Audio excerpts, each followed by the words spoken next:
Hola, ¿cómo están? Buen día, buenas tardes, buenas noches, cuando sea que se encuentren con este video. Esta sería la cuarta entrega de la lectura de Después del conflicto, la paz, del maestro de las constelaciones familiares, Bert Hellinger. Voy directo a la lectura.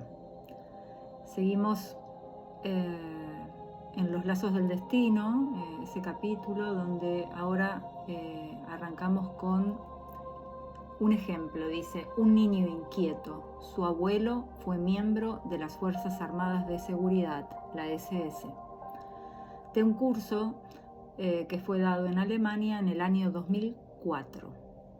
Institutriz, dice: yo cuido a un niño desde hace 11 años. Padece el síndrome de deficiencia de atención con hiperactividad. Las siglas en inglés serían ADHD. Desde los 4 años, sin interrupciones, ha sido medicado con Ritalin. Esto seguramente con el paso de los años ha cambiado, pero bueno, todos son ejemplos válidos para interpretar esto que nos trae Bert Hellinger en este libro tan maravilloso, donde nos muestra la influencia de víctimas y perpetradores y cómo aquellos que fueron perpetradores se transforman en víctimas y las víctimas en perpetradores, y cuán importante es el camino de la reconciliación en todos estos procesos. Así que abramos nuestro corazón a algo más grande, al campo cuántico, y pidamos esa asistencia, ¿no? de eso algo más grande para ayudarnos a comprender lo que es muy difícil de comprender. No es fácil mirar a un asesino con amor. Muy difícil, lo sé. Vamos a leer este ejemplo entonces de este niño, donde el abuelo era miembro de las SS, de la Alemania nazi. Dice así, Hellinger: no quiero mucha información acerca del niño. El problema jamás está en el niño, yo miro en otra dirección. ¿Qué ocurre con sus padres?, pregunta. La institutriz responde: su padre tiene esclerosis múltiple. El padre de su padre era miembro de la SS y todavía vive. Hellinger elige entonces un representante para el padre y le indica ubicarse. El representante permanece completamente inmóvil. Estoy leyendo de la compu, por eso me muevo despacito. Dice Hellinger a todo el grupo: ella dijo que el niño es hiperactivo. Al mismo tiempo vemos que su padre está completamente inmóvil. Presten atención a estas características. ¿No les llama la atención esto? A la institutriz le pregunta: ¿qué significaría esto? Significaría: el niño se mueve en lugar del padre. ¿Esto tiene sentido para ti? La institutriz responde: sí. Hellinger: ¿qué ocurriría si el padre se moviera? He notado que has tenido una percepción, pero que no te atreves a comentarla. Entonces ella dice: supongo que se quebraría. Hellinger: probablemente tenga miedo de transformarse en asesino.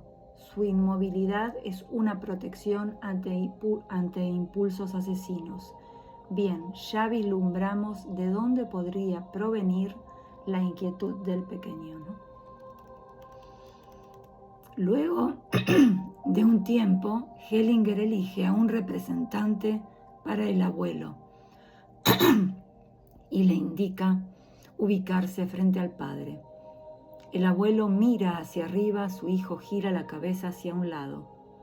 El padre del niño no mira a su padre, dice Hellinger. Él piensa que para él es peligroso. ¿Hacia dónde mira el padre del padre? El abuelo. O mejor, ¿qué es lo que no mira?, pregunta Hellinger a la institutriz. Si ha sido miembro de la SS, ya sabemos aproximadamente qué es lo que no quiere mirar. Disculpen. La institutriz dice: el abuelo estuvo prisionero en Rusia y logró huir. Luego emigró a Australia. Hellinger: esto ahora distrajo. Demasiada información distrae.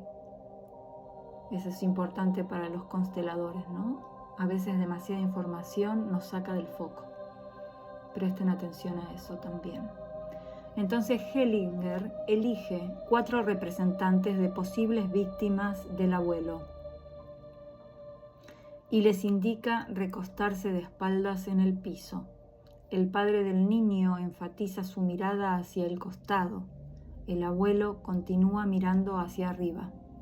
Hellinger: el padre del niño también aparta la mirada delante de las víctimas. Cuidado, no vaya a ser que alguno de los dos se mueva, y en ese caso la situación se volvería grave. Ahora agrego al niño. Hellinger elige a un representante para el niño hiperactivo y lo agrega. El padre mira hacia él. El niño se mueve, muy intranquilo. Hellinger al grupo. Ahora el niño se mueve intranquilo. Luego de un tiempo, al niño le dice: dile a tu abuelo, querido abuelo. Míralo mientras lo dices. Querido abuelo. El niño gira y quiere huir. Hellinger lo detiene y lo lleva nuevamente a su lugar. Recuerden que en esa época todavía Hellinger hacía la configuración de la constelación. Hellinger: vuelve aquí y dile, querido abuelo. Ahí el niño mira y dice, querido abuelo, y comienza a jadear. Hellinger: yo te amo. El niño respira con dificultad y luego en voz muy baja dice, yo te amo. Hellinger: yo te amo. Y el niño vuelve a decir, yo te amo. Lleva su mano derecha al cuello. Hellinger le dice, dilo como lo digo yo te amo. El niño, yo te amo, yo te amo. Exactamente. Ahora ve a su lado. El niño avanza hacia su abuelo en forma lenta y titubeando. Toma al abuelo del brazo, gira y mira a las víctimas en el piso. El abuelo le rodea con los brazos. Mientras lo hace, aparta la vista de las víctimas. El padre del niño, ha girado también hacia las víctimas y las mira. Hellinger: ahora su padre puede mirar a las víctimas. Luego de un tiempo, al padre: sigue tu movimiento. El padre del niño se recuesta junto a las víctimas. Hellinger: exactamente, ese es el movimiento. Luego de un tiempo, al grupo: ahora debo intervenir para que continúe. El abuelo se vuelve hacia el otro lado y esa actitud impide la solución. Aquí hay un límite que él no puede atravesar, él no atraviesa. Hellinger gira al abuelo en dirección opuesta al niño, hacia las víctimas. El padre del niño, acostado junto a las víctimas, de inmediato gira su cabeza en dirección opuesta a su padre. Este ahora se vuelve hacia las víctimas y las mira. Hellinger al padre del niño: mira hacia tu padre, le dice. El padre ahora mira hacia el abuelo. El niño está muy intranquilo. Luego de un tiempo, el abuelo cae de rodillas. El niño se vuelve cada vez más intranquilo. Hellinger al papá del niño: dile a tu padre, querido papá. El padre: querido papá. Luego de cierto tiempo, el abuelo se pone de pie y se dirige hacia su hijo. Hellinger al niño: tú ahora te giras, simplemente gira. El niño gira y da un paso hacia adelante. Al mismo tiempo, el abuelo cae de rodillas y sostiene a su hijo. Ambos se miran. Hellinger, luego de un tiempo, al padre del niño: dile a tu padre, estoy recostado aquí en tu lugar, donde está junto a las víctimas. El padre dice eso, estoy recostado aquí en tu lugar. El abuelo permanece de rodillas y se incorpora levemente, mirando hacia las víctimas. Hellinger le dice al grupo, recién ahora también el abuelo mira a las víctimas. El abuelo se desliza hacia las víctimas. Hellinger al padre del niño. Ahora ponte de pie y ve junto a tu hijo. El abuelo es como que ya ocupó su lugar. Se dirige lentamente el papá hacia su hijo y continuamente gira para volver a mirar a las víctimas y a su padre, incluso cuando ya está junto a su hijo. Continúa mirando hacia atrás. El abuelo se recuesta junto a las víctimas. Recién ahora el padre abraza estrechamente a su hijo, sostiene al hijo. El hijo está sollozando. Así permanecen durante un largo tiempo. El abuelo les echa una rápida mirada, luego cierra los ojos. Luego de un tiempo, el hijo se incorpora en los brazos de su padre. Hellinger al padre, dile a tu hijo, yo te sostengo. El padre, yo te sostengo. Padre e hijo se miran. Hellinger, ahora te sostengo. Ahora te sostengo, dice el padre al niño. El niño asiente y dice, eso es bonito. Ambos se sonríen. Hellinger dice, creo que ahora está. A los representantes les da las gracias. Gracias a todos. La forma de proceder. Hellinger al grupo. Ahora comentaré detalladamente lo que ha ocurrido aquí. Quizás esta forma de proceder resulte desconocida para alguno de ustedes. A la institutriz, ¿cómo te sientes ahora? Ella responde bien. Hellinger, ahora el niño tiene una oportunidad. ¿Sabes cómo debes proceder? Te lo digo. Conciertas una cita con su padre y le relatas lo que ha ocurrido aquí. Sin comentarios, simplemente relatarlo. Y no dar respuesta a preguntas, solamente informar y luego puede retirarse. Al niño no le cuesta nada, solamente prestas atención a lo que ocurre con él ahora. Eso es muy importante, recuerden que no tenemos que analizar un movimiento, sino que tenemos que dejarlo porque sigue fluyendo. Por eso Hellinger le hace mucho hincapié a la institutriz que relate la constelación sin responder preguntas y solamente diga lo que sucedió. Hellinger al grupo. Bien, y ahora con respecto a la forma de proceder.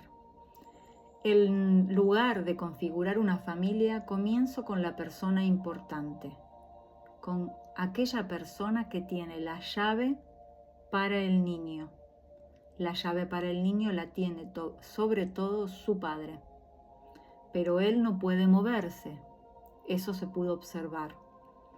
Cuando yo configuro a una persona, esa persona de inmediato está conectada con el campo de la familia. Ella muestra lo que es importante. A la institutriz, lo que hubieras dicho acerca del padre no era importante aquí. Esto de ser minimalistas en la información. Se pudo observar que el padre no podía moverse y era lo esencial. La esclerosis múltiple está al servicio de la inmovilidad. Era fácil suponer que su inmovilidad se relacionaba con el abuelo. Por eso coloqué al abuelo frente a él, al representante del abuelo. Realmente lo has hecho de manera estupenda. Al grupo. No había nada que lo influenciara. Seguía exactamente los movimientos del alma.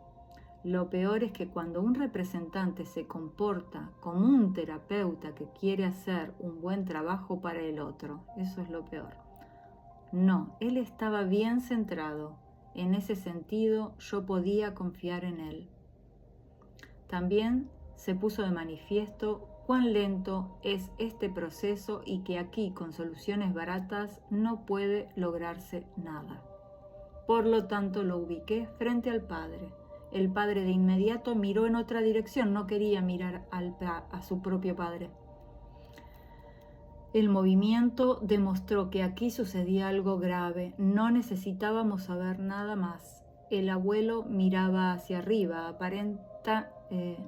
apartando la mirada de algo, con tal de no fijarla en el piso donde estaban las víctimas.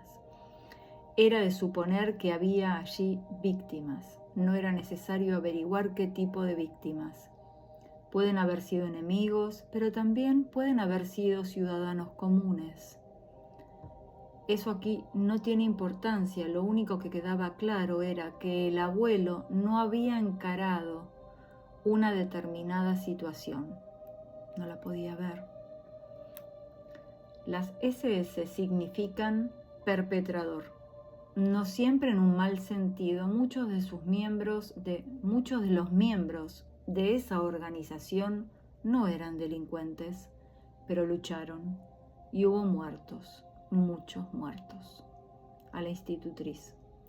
El hecho de que haya emigrado a Australia demuestra que aquí ya no tenía un lugar, es decir, que no solamente fue un soldado, también fue otra cosa. Al grupo. Luego, el próximo paso fue representar a las víctimas. Se eligen representantes para ellas y se les pide recostarse en el piso. El padre apartó la mirada aún más.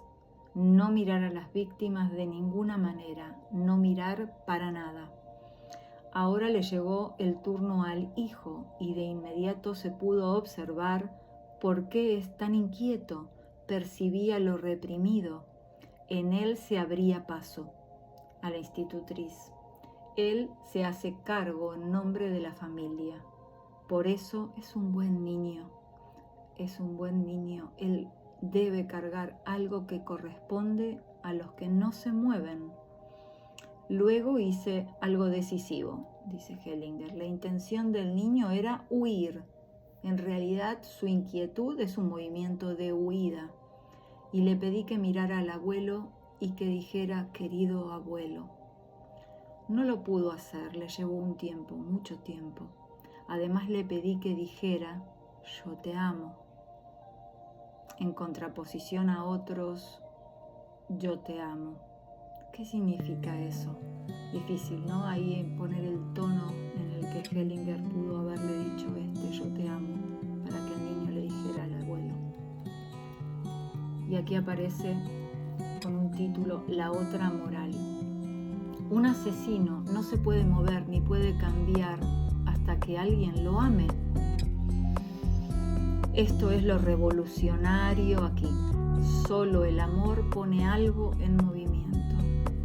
Al representante del abuelo, ¿te emocionó cuando te dijo eso?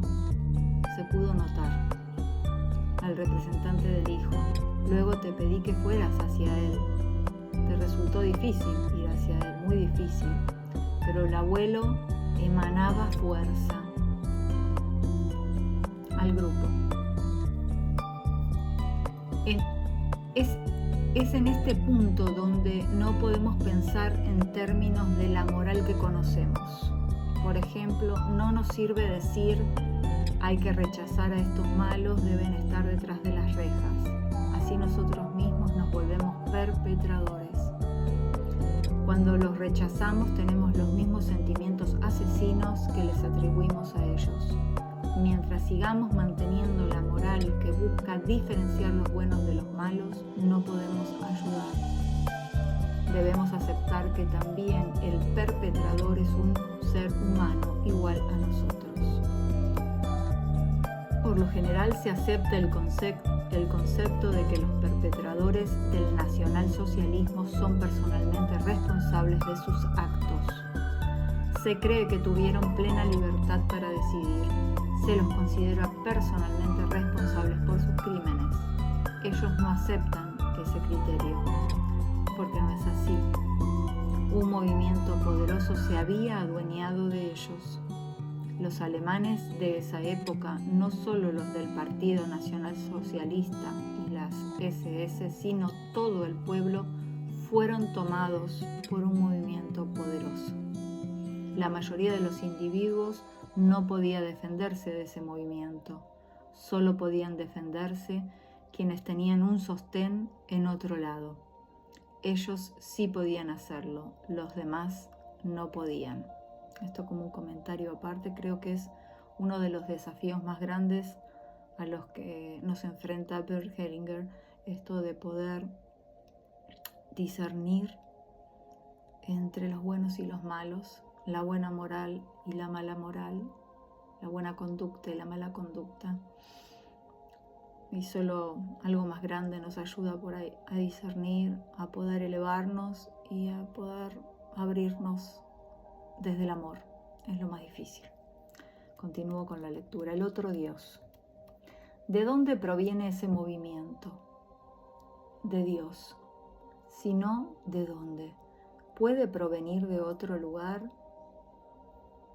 Todo pensamiento diferente en realidad resulta absurdo. Por supuesto que viene de Dios, pero aquí Dios es solo una clave, proviene de una fuerza que dirige todo. Esa fuerza no es buena, es poderosa, pero no es buena en el sentido que nosotros conocemos. Esos movimientos son movimientos divinos. Solo cuando uno puede admitir esto, también puede ver que el perpetrador está al servicio de otra fuerza. Aquí no he configurado esa fuerza, pero podría haberlo hecho. Al comienzo el abuelo miraba hacia allí, miraba hacia la fuerza a la que él estaba entregado. También los perpetradores son víctimas. Son las víctimas más desafortunadas. Al final soportan la parte más difícil. Perpetradores y víctimas. El abuelo puede comportarse como un ser humano cuando alguien lo reconoce como tal. Cuando el nieto le dice a su abuelo, querido abuelo, él vuelve a ser humano. Esto no ha sido fácil. El abuelo no miraba a las víctimas. Por eso intervine. Quedaba claro que su hijo, que no se podía mover, sentía la atracción hacia las víctimas en lugar de hacia su padre.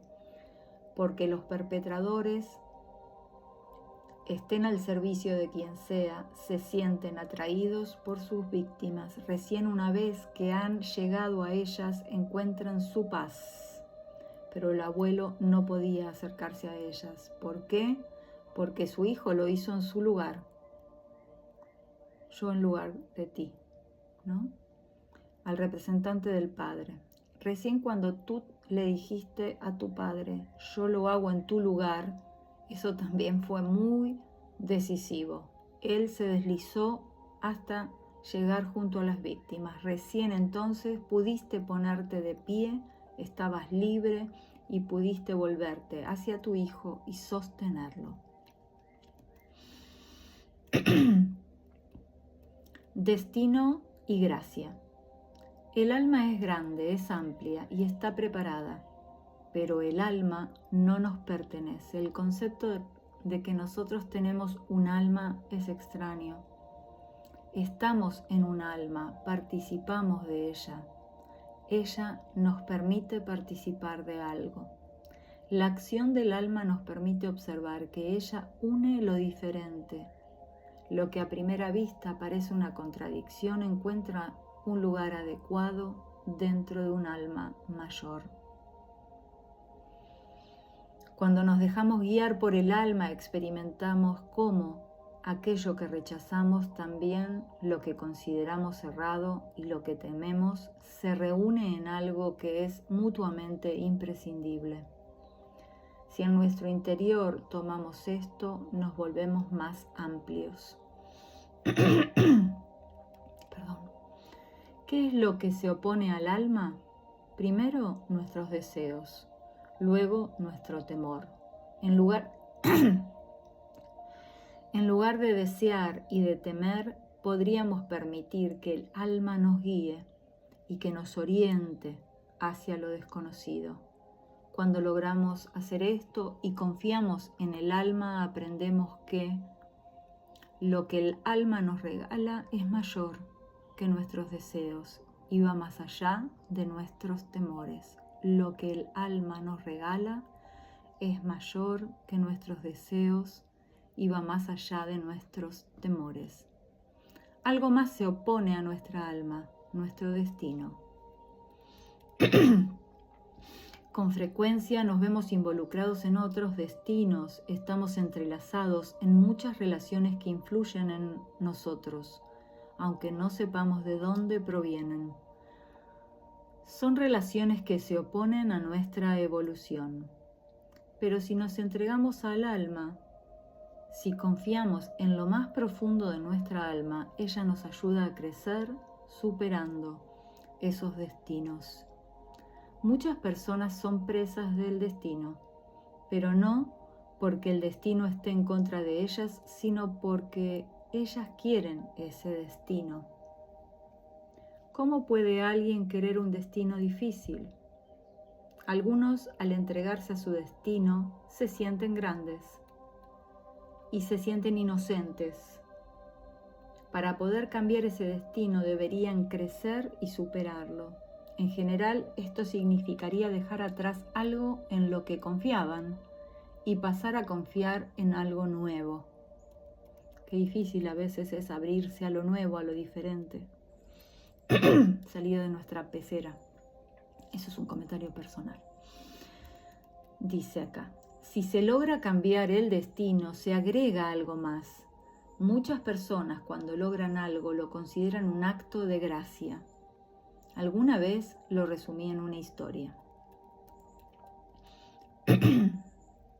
Y dice así, la libertad. Un discípulo se dirigió a un maestro. Dime lo que es la libertad. ¿Qué libertad?, le preguntó el maestro. La primera libertad es la necedad. Se asemeja al caballo que relinchando derriba a su jinete. Después siente que la mano del jinete lo retiene con más fuerza. La segunda libertad es el arrepentimiento. Se asemeja al timonel que en lugar de bajar al bote salvavidas se queda en el barco que naufragó. La tercera libertad es el entendimiento. Ella viene después de la necedad y después del arrepentimiento. Se asemeja a la brizna que se balancea con el aire y, porque cede donde es débil, se sostiene. El discípulo preguntó, ¿eso es todo? Replicó el maestro, algunos piensan que son ellos mismos los que buscan la verdad de su alma. Pero la gran alma piensa y busca a través de ellos. Al igual que la naturaleza, puede permitirse muchos errores, ya que sin esfuerzo sustituye a los jugadores equivocados por otros nuevos. Sin embargo, a quien la deja pensar le concede a veces algún margen de movimiento, igual que el río lleva al nadador que se entrega a sus aguas, también ella lo lleva a la orilla y une sus fuerzas a las de él.